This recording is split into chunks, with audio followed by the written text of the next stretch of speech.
이번 시간에는 도화살 다시 보기 시간, 도화살 다시 보기 시간으로서 네 번째 시간인 편야도화에 대해서 한번 공부를 해보는 시간으로 하겠습니다. 이 편야도화라는 것은 편야, 그러니까 들판에 도화, 그러니까 복숭아꽃이 쫙 펴 있다, 뭐 이런 뜻이 되겠습니다. 그러니까 온 들판이 다 도화의 꽃으로 물들어 있다, 이런 뜻이 되겠습니다. 편야가 이제 두루 편자거든요. 두루 편자에 들야기 때문에 들에 두루 도화, 복숭아 나무 꽃이 쫙 펼쳐져 있다, 뭐 이런 뜻이 되겠습니다.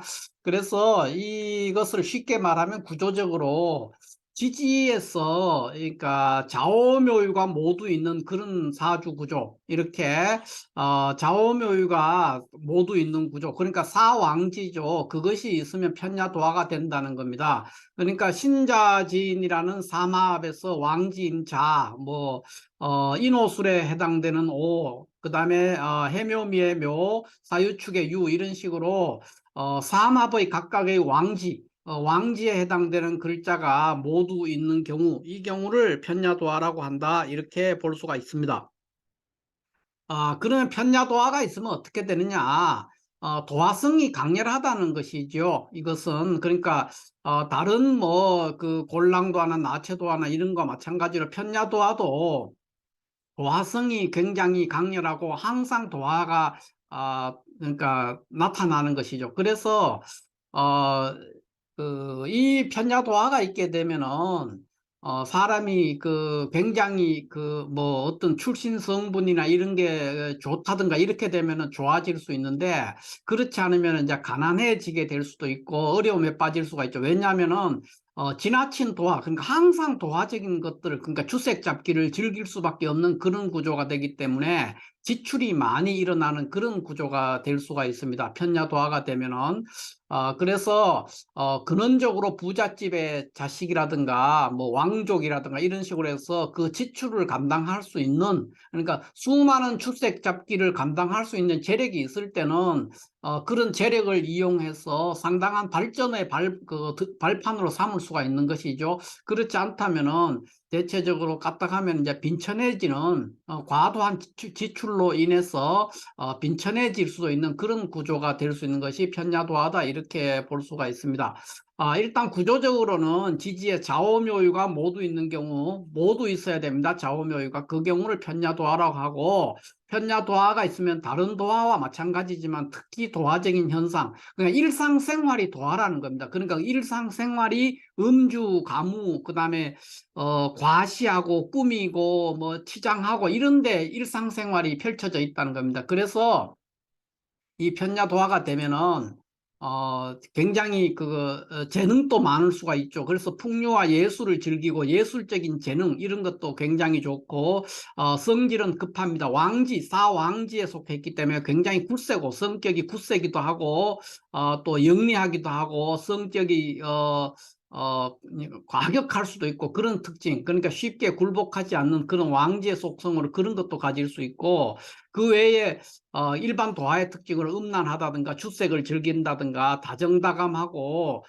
사람들로부터 인기를 누리고 이런 것도 매력이 많다, 뭐 이런 것이 되기 때문에 일반적으로는 이제 연예인이나 직업적으로 또는 이제 방송인, 현대 같으면 이제 방송인이나 연예인 이런 것들, 또는 어떤 행사에 사회를 보는 사람, 이런 직업들을 갖기가 굉장히 쉽다는 거죠. 그리고 그런 직업을 가졌을 때 또 성공할 수도 있는 그런 가능성이 매우 높은 그런 구조가 됩니다. 대체적으로 도화가 사주에 강하면은 다정다감하고 사교성이 굉장히 좋다, 이렇게 보면 됐습니다. 그러니까 사교성도 좋고 사람들로부터 인기도 좋다, 이런 것들이 되기 때문에 사회생활을 하는 데서는 많은 사람의 이목이 집중된다든가 주목을 받는 그런 직업을 갖는 것이 좋기 때문에 연예인이라든가 방송인이라든가 MC를 본다든가 하는 그런 직업군과 잘 어울리는 그런 구조가 된다고 할 수 있습니다. 대체적으로 야망과 집념이 굉장히 강하고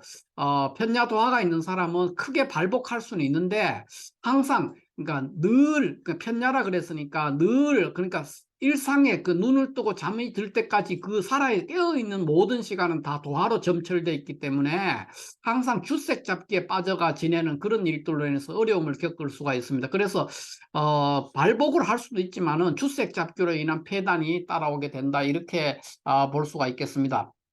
이 편야도화의 구체적인 구조를 보면은 이렇게 좌오묘유, 지지에 좌오묘유가 다 있어야 됩니다. 그런데 만약에 좌오묘유가 다 있지 않고 이런 식으로 이제 이런 경우에는 오화가 없죠. 좌오묘유 중에서 좌묘유는 있는데 오화가 없습니다. 이런 경우는 편야도화라고 하지를 않습니다. 이거는 이제 편야도화가 그냥 도화가 많을 뿐이지 편야도화는 아니라고 이렇게 볼 수가 있습니다. 그래서 편야도화가 있는 실존했던 인물로서는 청나라에 있는 그 걸륭 황제, 걸륭제죠. 이 걸륭제 사주가 이제 지지가 좌오묘유가 모두 있는 것으로서 편야도화의 대표적인 사주다, 이렇게 볼 수가 있습니다.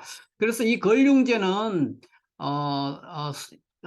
보통 25세에 이분이 이제 황제로 즉위를 했습니다. 그러니까 1735년부터 1796년까지 대체적으로 60년을 재위를 했고, 실질적으로는 64년을 재위하는 그 인류 역사상으로 아마 가장 최장수로 황제의 자리에 있었던, 동서양을 막론하고 굉장히 장수했던 그런 걸륭 황제의 그 재위 기간이죠. 그러니까 이분이 89세로 이제 돌아가시게 되죠. 이제 걸륭 황제가 89세로 이제 죽게 되는데, 25세부터 실질적으로 89세까지를 이게 황제였기 때문에 가능한 거죠. 그러니까 굉장히 많은 후궁과 그 시녀 뭐 이런 것들 굉장히 많고 했지만은 자식은 그렇게 많지 않았다고 이제 그렇게 해요. 그러니까 어찌됐든 그 걸륭제는 중국의 그 강희제, 강희제의 손자인데, 강희제에서 이제 옹정제, 부친이 옹정제가 되고 그 후에 걸륭제가 오는데, 이때를 이제 그 중국의 가장 그 청나라가 가장 융성했던 시기로 이렇게 봅니다. 그런데 걸륭제는 이 강희제, 옹정제, 걸륭제로 연결되는 이 기간 동안에 있어서 마지막 그 기간이 되죠. 마지막 기간이라서 이 강희제가 죽고 걸륭제가 죽고 난 후에, 이 걸륭제가 죽고 난 후에 청나라가 급격하게 몰락의 길로 들어가게 됩니다. 그래서 물론 걸륭 황제 시기에는 중국이 영토도 최대로 늘고 인구도 가장 많이 늘고 국력도 전 세계에서 위세를 떨칠 수 있는 초강대국으로서 군림을 했지만은, 이 걸륭 황제 때 너무 많은 지출, 그 다음에 그 국세의 그 국세 징수가 부족했던 그런 어떤 제도들, 또는 관료들의 부패, 이런 것들로 인해서 걸륭 황제 시기에는 평가가 굉장히 엇갈립니다. 그래서 걸륭 황제는 중국을 최대, 그러니까 강희제에서 시작돼 왔는 그 융성함의 시작이 걸륭제를 끝으로 마무리가 됐기 때문에 보통 이 걸륭제에 대한 이제 평가가 굉장히 엇갈린다는 거죠. 이게 폭군인지 성군인지 구분이 안 된다는 겁니다. 그렇지만 전반적으로 역사가들이 볼 때, 이제 사학자들이 볼 때는 이 걸륭제는 앞에 있던 이제 옹정제라든가 강희제의 치적에 비하면 훨씬 못하다. 물론 이때 인구도 많이 늘었고, 또그 중국의 영토도 최대치로 늘어나고 이제 그런 부분이 있었지만은 중국이 몰락하게 된, 청나라가 몰락하게 되는 씨앗을 뿌린 황제다, 이렇게 평가하는 경우가 굉장히 많습니다. 그 이유가 걸륭제 사주 이 편야도화로 인한 것이 아니었는가, 이렇게 볼 수가 있다는 겁니다. 그래서 편야도화가 있으면 일단 지출이 굉장히 많이 일어납니다. 많이 일어나서 그 그러니까 걸륭제 시절에, 그러니까 세수의 부족이 있었고, 그 다음에 너무 많은 원정, 그러니까 잦은 원정을, 영토를 넓히기 위해서 원정을 하게 되면 전쟁을 계속했다는 얘기가 되기 때문에, 그런 것들에서 굉장히 돈이 많이 지출되죠. 전쟁을 할 때마다. 그래서 국정이 굉장히 피폐해지고, 또 거기에 기생해 있는 여러 가지 관료들의 부패, 이런 것들로 인해서 결국은 걸륭제가 60년을 제위하고 죽고 난 후에 급격하게 청나라가 이제 몰락의 길로 들어가게 되는 그런 과정에 걸쳐져 있습니다. 그래서 강희제로 시작되는 중국의 청나라의 번영이 걸륭제 때 이르러서 이제 드디어 몰락하고 마감을 하게 되는 그런 구조라서 걸륭제에 대해서는 그렇게 굉장한 성군이었다 이렇게 보기는 어렵다는 거죠. 그래서 평가가 역사들의 평가들은 이제 폭군인지 성군인지 구분하기 모호하다 이렇게 또 보고 어찌됐든 그 치적이 선대의 강희제나 옹정제에 비해서는 못하다 이렇게 보는 경향이 있습니다. 그 이유가 왜 그렇게 됐느냐, 걸륭제의 지지 좌우묘유의 편야도화로 인해서 그런 부분을 촉발한 부분이 있다고 보는 것이죠. 어, 이 걸륭제는 지지의 좌우묘유가 모두 있는 전형적인 편야도화의 모범스러운 샘플이죠. 샘플. 편야도화의 교과서적인 샘플이 될 수 있는 그런 도화가 되는데 황제였기 때문에 물론 일반 서민들에 비한 어떤 지출이나 낭비나 호색, 주색, 음란 이런 것보다도 훨씬 규모가 크고 그랬지만 전반적으로 10차례에 걸친 그 해외 원정, 대외 원정 작업이라든가 또 세금을 징수하는 제도, 세금 제도를 고친다든가 이런 여러 가지 문제 또는 관료들의 부패 이런 것들로 인해서 결국은 걸륭제의 사후에는 청나라가 몰락을 했다는 겁니다. 그래서 청나라 몰락의 씨앗을 뿌린 황제다. 그거 왜 그러냐?